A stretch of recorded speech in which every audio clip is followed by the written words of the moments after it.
एक गांव में एक कारीगर रहता था जिसका एक लड़का था। कारीगर अपनी छोटी सी झोपड़ी में टोकरी बनाता था जिन्हें वह 20-20 रुपए में बेचा करता था। अब कारीगर बूढ़ा हो चुका था। उसने सोचा कि मैं अपने बेटे को यह टोकरी बनाने का काम सिखाता हूँ। लड़के से कहा कि तुम उसे सीख लो, मैंने तुम्हारे दादाजी से सीखा है। ये हमारी पीढ़ियों से चला आ रहा काम है, अच्छा काम है। लड़का भी मान गया टोकरी बांधने का काम सीखने को। पिताजी ने लड़का को टोकरी बनानी सिखाई और उसे बाजार में बेचकर आने को कहा। लड़का टोकरी को लेकर बाजार गया और बेचकर आया ही था। पिताजी ने पूछा कि उदास क्यों हो।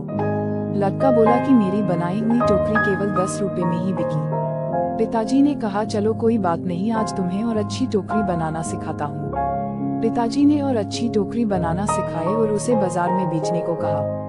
लड़का टोकरी लेकर बाजार गया और अपनी बनाई टोकरी को 15 रुपए में बेचकर आया। लड़का अब भी उदास था। पिताजी ने फिर उदासी का कारण पूछा तो लड़के ने कहा कि टोकरी केवल 15 रुपए में ही बिकी।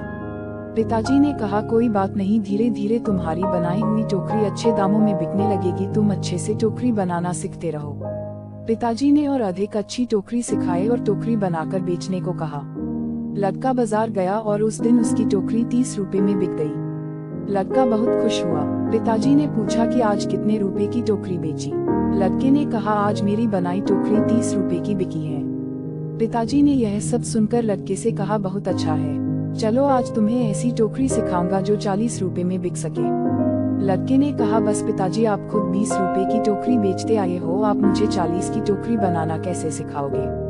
आप रहने दो, आपसे ज्यादा रुपए की टोकरी तो मैं बनाना जानता हूँ। इतना सुनकर पिताजी ने कहा ऐसा ही कुछ मैंने भी कहा था जब मेरे पिताजी खुद 15 रुपए की टोकरी बेचते थे और एक दिन मेरी टोकरी 20 रुपए में बिक गई। मेरे पिताजी ने मुझे 25 रुपए की टोकरी सिखाने को कहा था तो मैंने भी सीखने के लिए मना कर दिया था। ये कहानी हमें सिखाती है कि हमें थोड़ा सा सीखने पर यह घमंड नहीं होना चाहिए कि अब मैं सब कुछ जानता हूँ, क्योंकि ऐसा हो सकता है कि हर कोई कुछ ना कुछ आपसे अधिक जानता हो। हमें हमेशा कुछ ना कुछ सीखते रहना चाहिए। कैसी लगी ये कहानी कमेंट करके जरूर बताएं। धन्यवाद। यह कहानियाँ बाल एंटरटेनर पे सुन रहे थे।